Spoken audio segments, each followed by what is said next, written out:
So let's look a little bit more closely at this figure.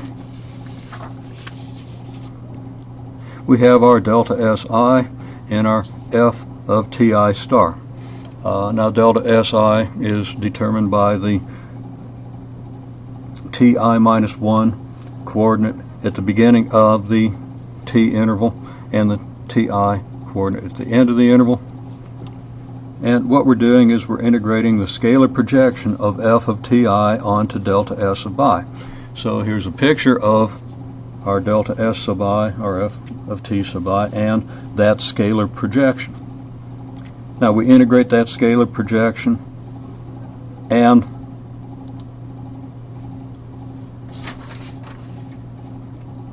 we do that in terms of an R of T function, a position function.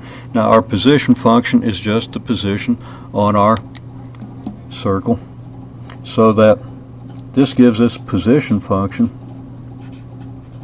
which I'll call R of T, which is just x of T I plus y of T j plus z of T k.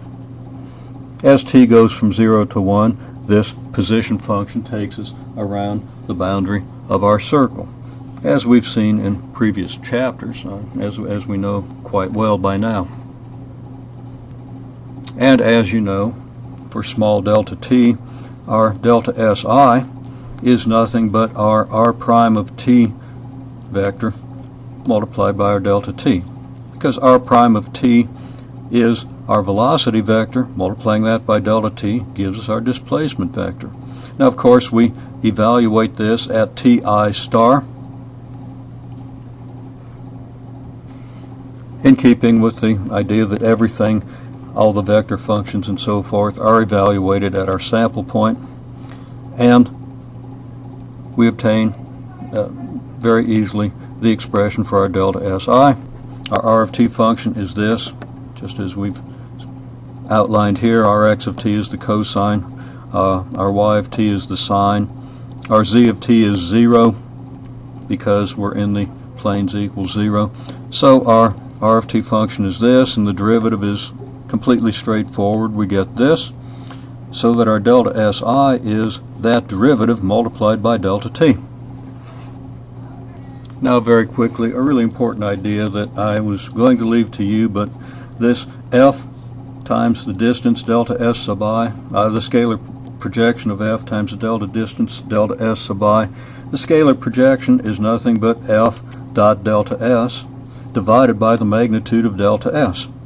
So that this is f dot delta S divided by magnitude of delta S multiplied by the distance delta S sub I, which is the magnitude of the delta S sub I, dividing this.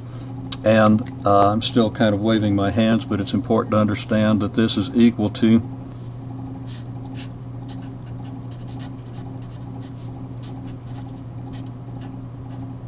f dot delta S sub I.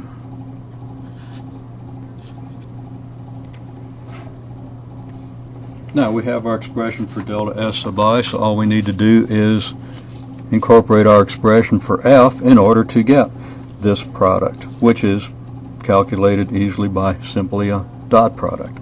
So here's our f function, substituting our y and x components, our y and x parameterizations on the curve. Then our f of Ti star is going to equal this evaluated at Ti star, as we've written it here. Our delta Si is what we have down here, and our dot product becomes this, and the rest of this is very straightforward. We do the dot product, sine times the negative of the sine, same argument, gives us negative sine squared. The cosine times the cosine gives us a cosine squared. We have our delta t. Let's make sure that all that is on the camera. And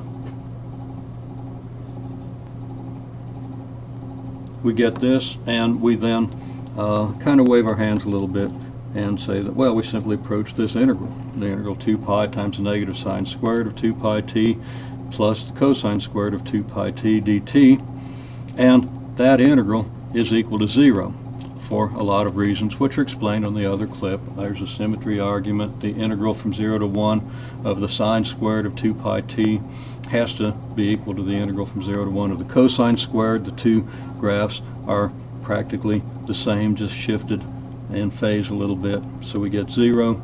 And we also relate that to the fact that the curl of f is 0, so that what we originally started with, which was the integral around this circle, ends up actually giving us 0 for the reasons we discussed.